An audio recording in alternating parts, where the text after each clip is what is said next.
វិចិត្រសិល្បៈនិងស្ថាបត្យកម្មសម័យអង្គរជាសម័យដែលបានកសាងប្រាសាទដ៏អស្ចារ្យច្រើនអង្គរវត្តអង្គរធំប្រាសាទបាយ័នប្រាសាទទីស្រីសំណង់នេះបង្ហាញពីសិល្បៈខ្មែរដែលមានសេរីល្អនិងបច្ចេកវិទ្យាស្ថាបត្យកម្មខ្ពស់ក្នុងសម័យនោះនេះថានៅក្នុងខេត្តសៀមរាបនឹងមានប្រាសាទច្រើនដែល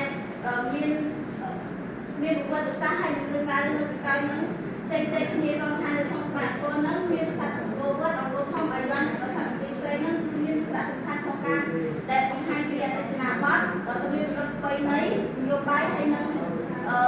សម័យកាលរងរឿងមួយដោយបានសេដ្ឋកិច្ចនៅសម័យនោះ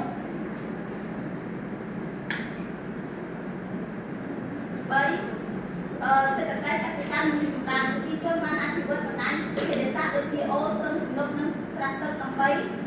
រុក្ខកម្មនិងការចិញ្ចឹមសត្វអង្គរមានប្រព័ន្ធលំដាប់ទឹកល្អបំផុតក្នុងអាស៊ីអាគ្នេយ៍កន្លែងអូស្ទឹងទំនប់និងស្រះទឹកនោះពុះសម័យនោះអត់ទាន់មានដូចជាម៉ាស៊ីនបូមឬមួយក៏របស់ប្រើប្រាស់ទំនើបដូចជាសម័យនេះក៏ដោយក៏ប៉ុន្តែនៅក្នុងការធ្វើឧស្សាហកម្មឬមួយកសិកម្មផ្សេងៗនោះគឺរលូនទៅមុខគឺគ្មានវិបត្តិដូចវាល្អជាងសម័យនេះសាសនាក៏ធ្វើពួកសម័យអង្គរមានការចម្រើនខាងសាសនាទូសាសនាពុទ្ធសាសនាហើយប្រាសាទជាច្រើនគឺសាងសង់សម្រាប់បូជាទ្រង់ក៏ឃើញអក្សរសាស្ត្រខ្មែរចម្រើនដល់ឆ្នាំឧទាហរណ៍សាលាចរិតច្រើនដូចជាទេនៅក្នុងនៅក្នុងមាន national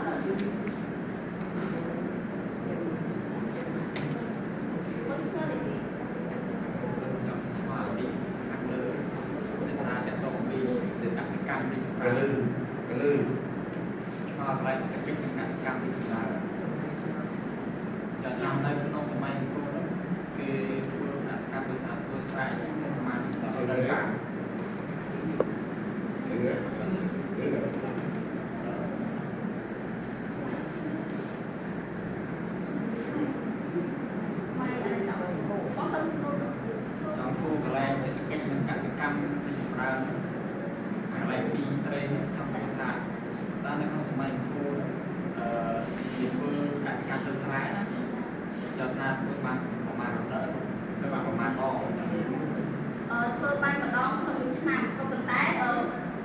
តែខ្ញុំបានដល់3ឆ្នាំវាសាស្ត្រទៅក្នុងទៅនឹងក៏មានប្រព័ន្ធធារាសាស្ត្រល្អមួយក៏ម៉ាស៊ីនទំនើបរហ័សទាន់ចិត្តក៏ប៉ុន្តែមានភាពអាក់អួលក្នុងការធ្វើកិច្ចកម្មហើយក៏គ្មានវិបត្តិខាងឧទាហរណ៍ការលុបដូរមួយការធ្វើដូចជាគាត់អាចធ្វើឲ្យគាត់អាចទុកសម្រាប់ខ្លួនឯងហើយនឹងអាចលក់ទៅដល់ដូរទៅរបស់ផ្សេងជាមួយនឹងអ្នកផ្សេងទៀតបងអត់យល់មិនតែថាលើកពីមុនមកគឺខាងក្នុងសម័យគោយើងធ្វើស្អីជាមួយ3ដងនេះក្នុងមួយឆ្នាំធ្វើបងនិយាយថានៅក្នុងឆ្នាំនោះធ្វើ3ដងให้បងចង់សួរមិនចង់សួរមិនkhông phải ai soi cái qua mấy tháng từ khai mà đó ai không 3 ឆ្នាំ là ai không phải 3 ឆ្នាំ ចា cácทีมหาได้แต่តែខាងណាក្រុមបានក្រុមទីបានអត់ដឹងធ្វើឲ្យក្រុមបាន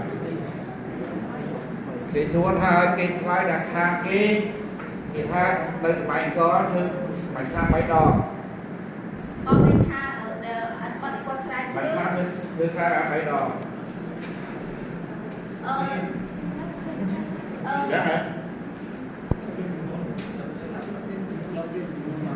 បាទเราเป็นช่วงมา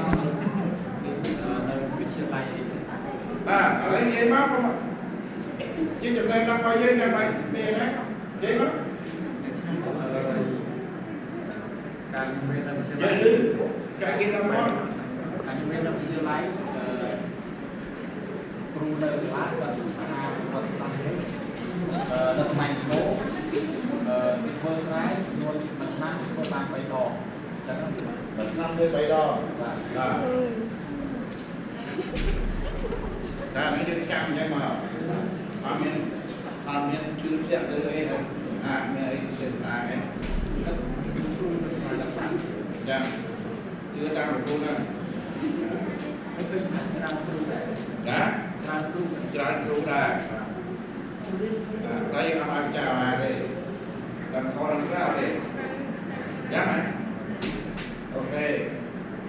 con ta sẽ tiếp cái này vô là máy trắng rốt đây máy